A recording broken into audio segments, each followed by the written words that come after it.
जो बता चुके थे, और दूसरा होता है इंड्यूस्ड म्यूटेशन। एक ऐसा म्यूटेशन जो आर्टिफिशियली कॉज किया जाए उसको कहते हैं induced mutation. Mutation which is induced artificially is called induced mutation. Spontaneous mutation natural condition में होता है, इंड्यूस्ड म्यूटेशन आर्टिफिशियली इंड्यूस किया जाता है। और जो एजेंट आर्टिफिशियली इंड्यूस किया जाता है, म्यूटेशन को इंड्यूस करने में यूज किया जाता है, उस एजेंट को कहा जाता है mutagen. Mutagen, the agent which is used to induce mutation is called mutagen.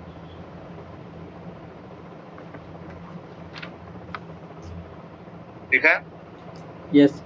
अब म्यूटाजेन दो तरह का होता है, एक फिजिकल म्यूटाजेन और दूसरा केमिकल म्यूटाजेन। फिजिकल म्यूटाजेन में रेडिएशन होता है। अब रेडिएशन भी दो तरह का होता है, एक को कहते हैं आयोनाइजिंग रेडिएशन और दूसरा होता है नॉन आयोनाइजिंग रेडिएशन।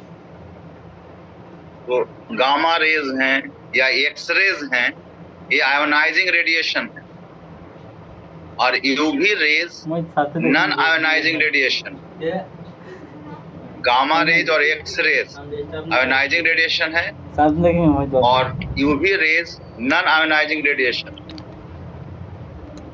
अब जो तीन तरह के रेडिएशंस हैं उनमें तुमने खाएगा मैक्सिमम पेनिट्रेटिंग कैपेसिटी होती है गामा रेज की।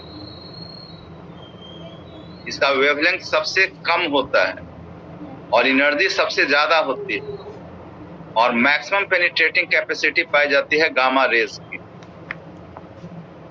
गामा रेज के बाद एक्स रेज की, और एक्स रेज से भी कम यूवी रेज की। तो गामा रेज की मैक्सिमम पेनिट्रेटिंग कैपेसिटी है और मोस्ट पावरफुल म्यूटाजेन। उसके बाद एक्स रेज आते हैं और सबसे कम पेनिट्रेटिंग कैपेसिटी होती है यूवी रेज की, तो ए लिस्ट पावरफुल म्यूटाजेन। अब इसमें कुछ पॉइंट्स हैं। सबसे पहला रेडिएशन जिसमें म्यूटेशन इंड्यूस करने की क्षमता पाई गई वो था एक्स रे, और ये डिस्कवर किया गया था by H.J. Muller. H.J. Muller was a student of T.H. Morgan. X-ray was the first radiation to be used as physical mutagen by H.J. Müller. अब गामा रेज और एक्स रेज जो कि ionizing radiations हैं, इसलिए इन दोनों की penetrating capacity ज्यादा है और इसलिए ज्यादा पावरफुल म्यूटाजेन्स हैं यूवी रेज की तुलना में।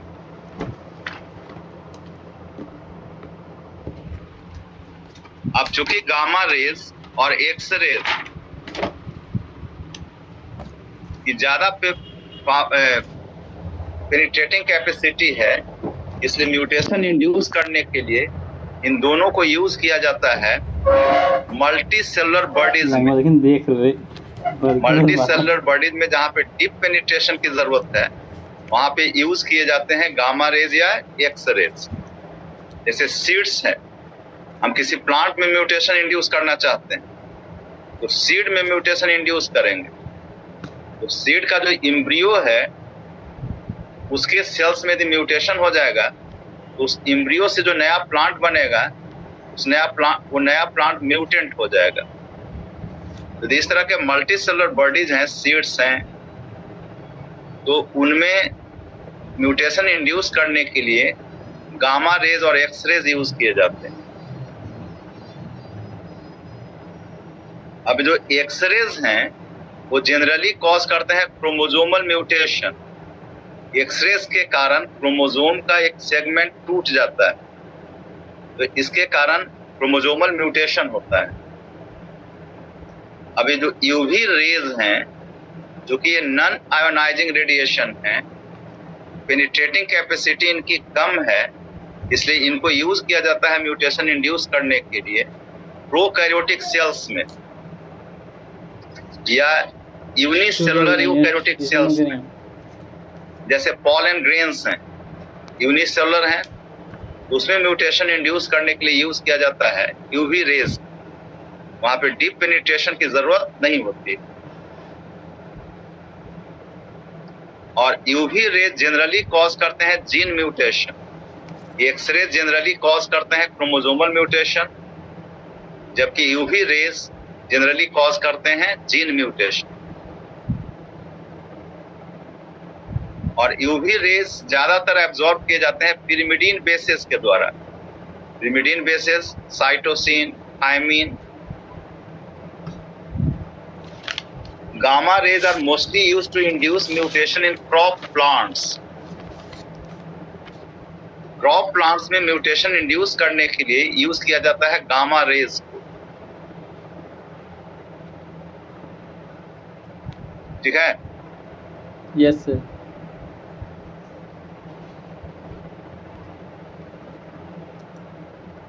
अब देखो mutagenic effect of X rays. X rays कैसे म्यूटेशन इंड्यूस करते हैं? तो कोई क्रोमोसोम है, क्रोमोसोम बना होता है, डीएनए का बना होता है, और डीएनए में बेसेस होते हैं। दो बेसेस के बीच में एक बॉन्ड बनता है, उस बॉन्ड को कहते हैं फॉस्फोडाइस्टर बॉन्ड। हर दो बेसेस के बीच में एक बॉन्ड बनता है, उस बॉन्ड को कहते हैं फॉस्फोडाइस्टर बॉन्ड। तो एक्सरेज फॉस्फोडाइस्टर बॉन्ड को तोड़ देता है, और जहां से फॉस्फोडाइस्टर बॉन्ड को तोड़ देगा, उसके बाद का वो जो सेगमेंट है उस डीएनए मॉलिक्यूल से अलग हो जाएगा। तो इस तरह से क्रोमोसोम के सेगमेंट का डिलीशन कॉज करता है। तो X rays cause deletion of a segment of DNA by breaking phosphodiester bond between two adjacent nucleotides. Nucleotide का मतलब होता है sugar plus base plus phosphate. तो न्यूक्लिक एसिड, डीएनए और आरएनए बने होते हैं न्यूक्लियोटाइड्स के, और हर न्यूक्लियोटाइड में सुगर होता है, बेस होता है और फॉस्फेट होता है। तो दो न्यूक्लियोटाइड्स के बीच में जो बॉन्ड बनता है उसको कहते हैं फॉस्फोडाइस्टर बॉन्ड। उस फॉस्फोडाइस्टर बॉन्ड को तोड़ देता है, जिसका कारण डीएनए के सेगमेंट का डिलीशन हो जाता है। बोलो। Yes sir. ठीक है? अब देखो mutagenic effect of UV rays. UV rays का जो प्राइमरी म्यूटाजेनिक इफेक्ट है, इसके कारण पिरिमिडीन डाइमर बनता है। पिरिमिडीन डाइमर का मतलब होता है डीएनए मॉलिक्यूल है, डबल स्ट्रैंडेड है, किसी एक स्ट्रैंड पे यदि दो एडजेसेंट पिरिमिडीन बेसेस हैं, थायमिन थायमिन है, या साइटोसिन साइटोसिन है, या थायमिन साइटोसिन है, दो अगल बगल के जो बेसेस हैं यूवी रेज के कारण आपस में लिंक्ड हो जाते हैं, इसको कहते हैं पिरिमिडीन डाइमर कहते हैं। तो यूवी रेज के कारण पिरिमिडीन डाइमर बनता है, चाहे थायमिन थायमिन डाइमर बनेगा, साइटोसिन साइटोसिन डाइमर बनेगा, थायमिन साइटोसिन डाइमर बनेगा। The primary mutagenic effect of UV rays is due to production of pyrimidine dimer, in which two adjacent pyrimidine molecules of DNA strand get linked together by their 5-6 unsaturated bonds. This leads to misreplication and mutation by base pair substitution. जैसे एक diagram बनाया हुआ है, DNA के दो strands हैं, देख रहे हो? यस। अब दोनों स्टैंड में देखो सर्किल बनाया हुआ है, किसी में एक किसी में दो।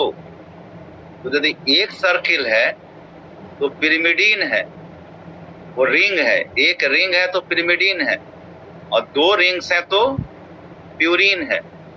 और जब भी पेयरिंग होती है तो एक पिरिमिडीन और एक प्यूरिन के बीच में, जैसे पहला देखो पिरिमिडीन है तो पेयर कर रहा है दूसरे स्टैंड के प्यूरिन से, फिर उसके बाद प्यूरिन है तो पेयर कर रहा है पिरिमिडीन के साथ, फिर तीसरे नंबर पर देखो पिरिमिडीन है वो भी पेयर कर रहा है प्यूरिन के साथ, और चौथे नंबर पे भी फिर पिरिमिडीन है वो भी पेयर कर रहा है प्यूरिन के साथ, पांचवें नंबर पे प्यूरिन है वो पेयर कर रहा है पिरिमिडीन के साथ। तो तीसरा और चौथा दोनों अगल बगल में पिरिमिडीन है ना,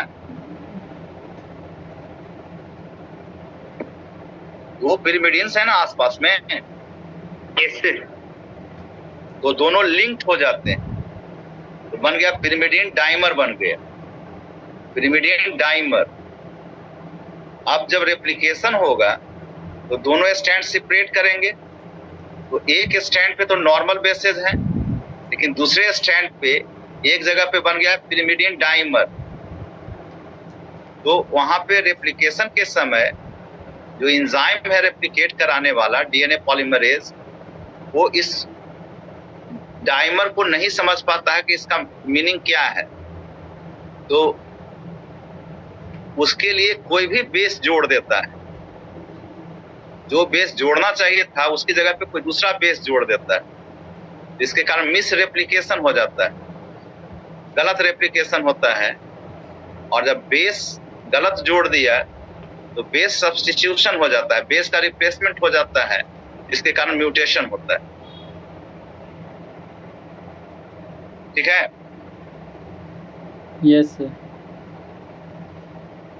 अब देखो कैसे डाइमर बनता है, तो अभी तुम स्ट्रक्चर नहीं पढ़े हो, जब डीएनए बताएंगे तो उस समय स्ट्रक्चर बताएंगे। अभी देखो थाइमीन है और दूसरा भी थाइमीन है, दोनों एक दूसरे के बगल में है। ये दोनों थाइमीन जो 5th और 6th पोजीशन है, 5th पोजीशन 6th पोजीशन देख रहे हो, तो कैसा है, वहां पे डबल बॉन्ड है, 5 और 6 कार्बन एटम के बीच में डबल बॉन्ड है, तो क्या है, अनसैचुरेटेड है, वो अनसैचुरेटेड बॉन्ड है। तो अनसैचुरेटेड बॉन्ड जहां पे है 5 और 6 के बीच में, वहीं पे दोनों लिंक्ड हो जाते हैं और लिंक्ड होकर बना देते हैं थाइमीन डाइमर। पहले दोनों अलग अलग थे, वो दोनों आपस में लिंक्ड होकर बना दिए थाइमीन डाइमर।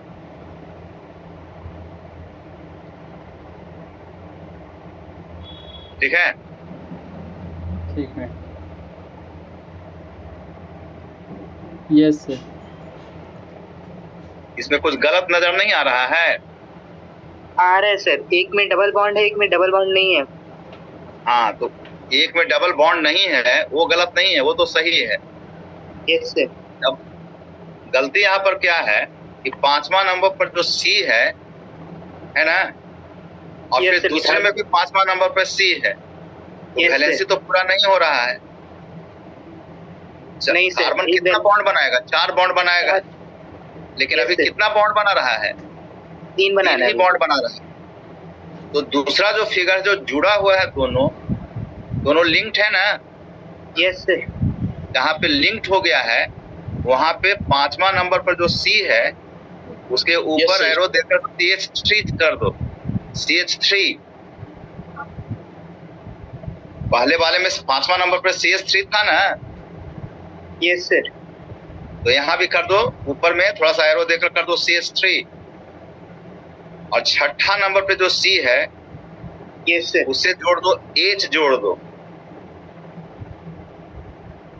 जोड़ दिए? Yes sir. फिर दूसरा जो थाइमीन है उसके भी 5वें नंबर पर CH3 करो। सर यहाँ पे 2 CH3 हो गया ना? अरे अलग अलग के लिए ना है, हाँ। पहले 2 थाइमीन अलग अलग थे, अब दोनों थाइमीन जुड़ गए हैं, तो दोनों थाइमीन के 5th पोजीशन पे CH3 होगा ना? Yes sir. और फिर छठा नंबर पर H कर दो, मतलब दोनों में 5वां नंबर पे CH3 कर देना है और छठे नंबर पर H कर देना है। जैसे देखो ना, जब दोनों अलग अलग हैं तो है ना, उस तरह से।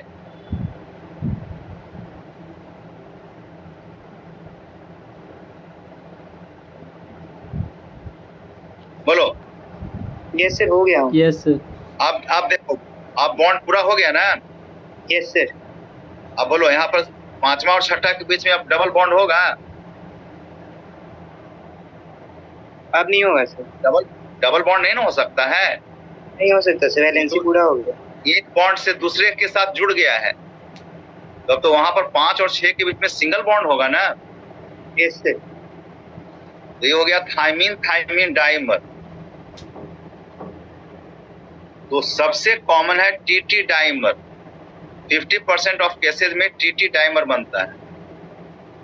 और उसके बाद है टीसी डाइमर, थायमीन और साइटोसिन के बीच में, ये 40% केसेस। और लिस्ट कॉमन है सीसी डाइमर, साइटोसिन और साइटोसिन के बीच में सबसे कम केसेस में बनता है, 10% केसेस। तो यूवी रेज का प्राइमरी जो म्यूटाजेनिक इफेक्ट होता है, इसके कारण पिरिमिडीन डाइमर बनता है। डीएनए के किसी स्ट्रैंड में जो दो एडजेसेंट पिरिमिडीन मॉलिक्यूल्स होते हैं, आपस में कोवैलेंटली लिंक्ड हो जाते हैं और बन जाता है थायमीन डाइमर। जब रेप्लिकेशन होने लगता है, तो जो रेप्लिकेटिंग एंजाइम है डीएनए पॉलीमरेज, इस पिरिमिडीन डाइमर को नहीं समझ पाता है, तो कोई भी आर्बिट्ररली कोई उसके दूसरे स्टैंड पे बेस जोड़ देता है, जिसके कारण बेस सब्स्टिट्यूशन होता है।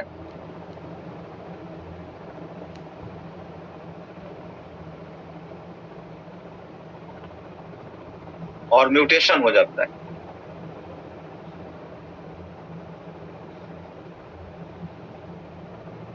दूसरा एक इफेक्ट है, एक मैसेज आ रहा है सुधांशु कुमार का कि हम कनेक्ट नहीं हो पा रहे हैं। कैसे कनेक्ट होगा वो? हेलो सर आप ही पर तो आएगा वहाँ हेलो, पर रिक्वेस्ट आएगा सर आपके जूम ऐप पर ही रिक्वेस्ट आएगा। नहीं आ रहा है, उसका तो नहीं रिक्वेस्ट दिखा रहा है।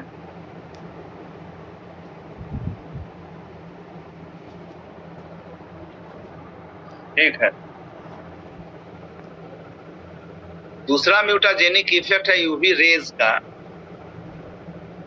कि यूवी रेज के कारण जो पिरिमिडीन बेस का पांचवा और छठा पोजीशन है, जहां पे अनसैचुरेटेड बॉन्ड है, डबल बॉन्ड है, उसके साथ एक मॉलिक्यूल वाटर का एडिशन हो जाता है। पिरिमिडीन मॉलिक्यूल के 5th और 6th पोजीशन, जहां पे अनसैचुरेटेड बॉन्ड है, उसके साथ एक मॉलिक्यूल वाटर का एडिशन हो जाता है। इसके कारण उस पिरिमिडीन मॉलिक्यूल का फोटोहाइड्रेट बन जाता है। जैसे थायमीन है, एक वाटर मॉलिक्यूल का एडिशन हो गया तो हो जाएगा फोटोहाइड्रेट ऑफ थायमीन। अब जो थायमीन है ये चेंज कर गया फोटोहाइड्रेट में, तो उसकी अनयूजुअल पेयरिंग होने लगती। थायमीन को पेयर करना चाहिए एडेनिन के साथ, लेकिन जब उसका फोटोहाइड्रेट बन गया तो पेयर कर लेगा ग्वानिन के साथ, जिसके कारण बेस सब्स्टिट्यूशन होगा और म्यूटेशन होगा। तो another mutagenic effect of UV rays is due to addition of water molecules across 5-6 unsaturated bond to form photohydrate, which undergoes forbidden unusual pairing leading to misreplication and mutation by base pair substitution. अब जैसे देखो, ये thymine है, जो structure बनाया हुआ है वो थायमीन का स्ट्रक्चर है, ठीक है। ऊपर में भी उस तरह का स्ट्रक्चर बनाया हुआ था ना, ये भी थायमीन है। अब यूवी रेज के प्रेजेंस में वाटर मॉलिक्यूल का एडिशन हुआ, तो कहां पे एडिशन हो रहा है? 5th और 6th पोजीशन पे। 5th पोजीशन पे H जुड़ गया और 6th पोजीशन पर OH जुड़ गया। फिर देखो यहाँ पे डबल बॉन्ड समाप्त हो गया। अब ये जो थायमीन का फॉर्म है, इसको कहते हैं फोटोहाइड्रेट ऑफ थायमीन। सर यहाँ पे डबल बॉन्ड किसके पीछे है? क्या इसमें तो डबल बॉन्ड किसके पीछे जो पहले बता रहे हैं? जो नॉर्मल थाइमीन है, जो पहला फिगर है नॉर्मल थाइमीन का, उसमें 5th और 6th के बीच में डबल बॉन्ड है। जी सर। है ना? जी। अब यूवी रेज के कारण क्या हो रहा है कि एक वाटर मॉलिक्यूल का एडिशन हो गया, तो 5th पोजीशन पे पहले से CH3 है, पहले से CH3 था ना। अब हाइड्रोजन एटम जुड़ गई, ठीक है, और 6th पोजीशन पे पहले H था, एक और OH जुड़ गया। तो अब तो देखो दोनों कार्बन एटम्स हैं 5th और 6th, वो तो अपना 4 बॉन्ड बना ले रहे हैं। तो डबल बॉन्ड होगा यहाँ पर? No sir. सही हुआ ना? यस। Yes sir.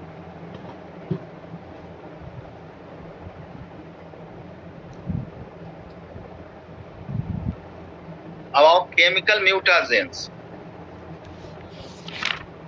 सबसे पहला केमिकल सब्सटेंस जिसमें म्यूटाजेनिक इफेक्ट पाया गया, म्यूटेशन कॉज करने की क्षमता पाई गई, वो था मस्टर्ड गैस। और ये म्यूटाजेनिक इफेक्ट पाया गया, देखा गया ऑरबैक के द्वारा। लेकिन जो मस्टर्ड गैस है केमिकल वीपन के रूप में यूज किया जाने लगा 2nd वर्ल्ड वॉर में, तो इसको बैन कर दिया गया, इसके यूज को बैन कर दिया गया। तो अब इसको म्यूटाजेन के रूप में यूज नहीं किया जाता है। म्यूटाजेनिक इफेक्ट पाया जाता है, सबसे पहला केमिकल म्यूटाजेन यही था, लेकिन इसके यूज पे बैन लगा दिया गया, तो अब इसको यूज नहीं किया जाता है।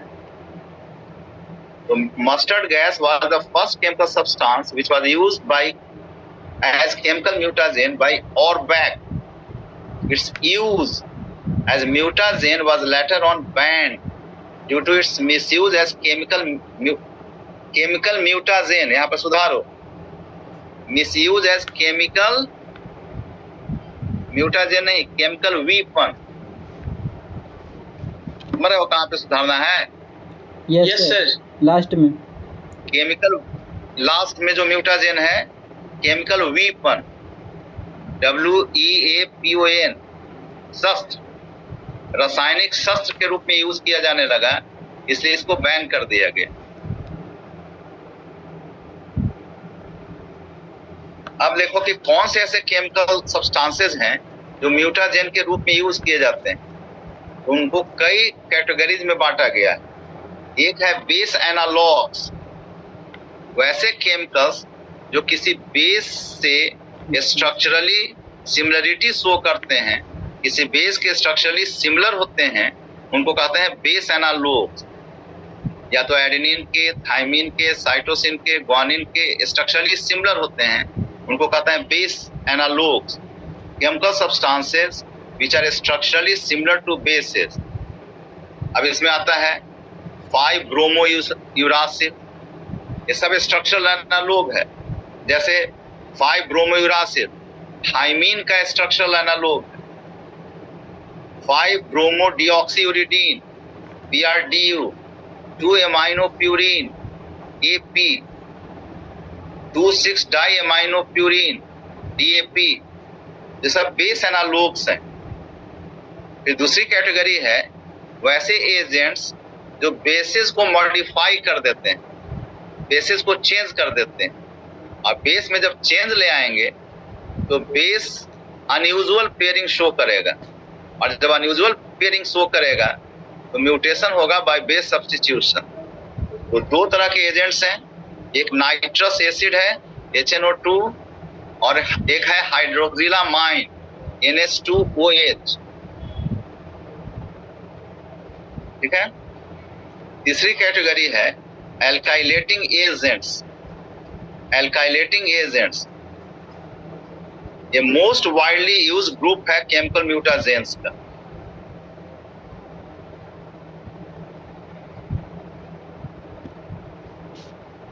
इसमें आता है dimethyl sulphate DMS, ethyl ethane sulphonate EES, ethyl methane sulphonate EMS, और जितने केमिकल म्यूटाजेंस हैं उनमें सबसे ज्यादा यूज किया जाता है इथाइल मीथेन सल्फोनेट EMS।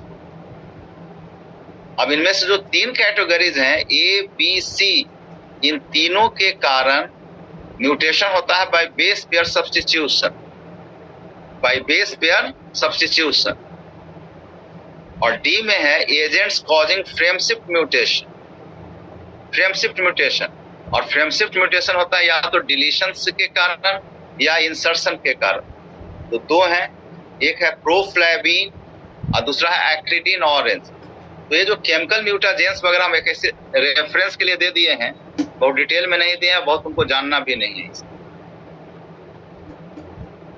कहीं कहीं पर हो सकता है इथाइल मीथेन सल्फोनेट या ऐसे physical mutagen, chemical mutagen term तुमको कहीं मिल जाए।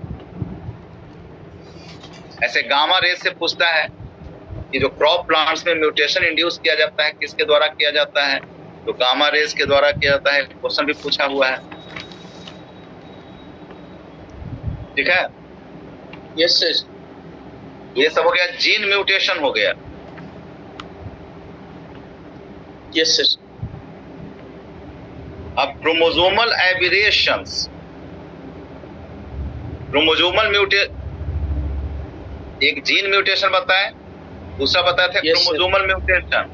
क्रोमोसोमल म्यूटेशन 2 तरह का होता है, क्रोमोसोमल एबिरेशन और genomic mutation.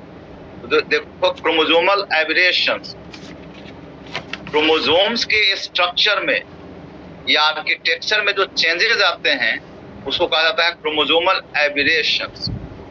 Changes in structure और architecture of chromosomes, changes in structure और आर्किटेक्चर ऑफ क्रोमोसोम, क्रोमोसोम्स के स्ट्रक्चर में या आर्किटेक्चर में जो चेंजेस आते हैं उसको कहते हैं क्रोमोसोमल एबिरेशन। जैसे क्रोमोसोम का एक पार्ट टूट कर अलग हो जाए या क्रोमोसोम का एक पार्ट जुड़ जाए किसी के साथ या क्रोमोसोम का एक सेगमेंट रोटेट कर जाए, तो इसको कहते हैं क्रोमोसोमल एबिरेशन। इसके कारण स्ट्रक्चरल चेंज आता है, आर्किटेक्चरल चेंज आता है। और क्रोमोसोमल एबिरेशंस में क्रोमोसोम्स की संख्या में कोई चेंज नहीं आता है, जीन्स की संख्या में और जीन्स के अरेंजमेंट में चेंज आता है। यहां से फिर से सुनो, क्रोमोसोम्स की संख्या में चेंज नहीं आएगा, जीन्स की संख्या में चेंज आ सकता है या जीन्स की संख्या में चेंज नहीं आ रहा है तो जीन्स का अरेंजमेंट चेंज कर सकता है। तो they do not cause change in number of chromosomes but cause change in number and arrangement of genes. अब क्रोमोसोमल एबिरेशंस को बहुत ज्यादा डिटेल में स्टडी किया गया ड्रोसोफिला में, फ्रूट फ्लाई में बाय H.J. मूलर, और मेज में, मेज का जो प्लांट है उसमें स्टडी किया गया by Barbara McClintock, Barbara McClintock, ठीक है। Yes sir. अब जो क्रोमोसोमल एबिरेशंस को हम 2 हेडिंग्स में समराइज कर सकते हैं, एक changes in number of genes और दूसरा changes in arrangement of genes. तो जो changes in number of genes हैं वो 2 तरह से हो सकता है, या तो डिलीशन से हो सकता है या डुप्लीकेशन से हो सकता है, इधर बाय डिलीशन और बाय डुप्लीकेशन। और changes in arrangement of genes फिर 2 तरह का होता है, या तो इन्वर्जन होगा या ट्रांसलोकेशन होगा। सर डिलीशन क्या है सर? सर डिलीशन क्या है? रेडिएशन। डिलेशन सर क्या सर? डिलेशन क्या है? डिलेशन यहाँ पर वर्ड कहाँ तुम पूछ रहे हो? Change in number of gene, ये deletion. Change in number of gene, deletion. Yes sir. Deletion का मतलब होता है क्रोमोसोम का एक पार्ट टूट जाए, डिलीट करना। डिलीट करना, डिलीट का मतलब क्या होता है? कोई मैसेज आया तो डिलीट कर दिए। यस सर, हटा दिए। हाँ, तो इसको हम थोड़ा सा देखो तुम लोग, फिर कुछ समय के बाद हम भेजते हैं क्योंकि तुरंत जाता नहीं है।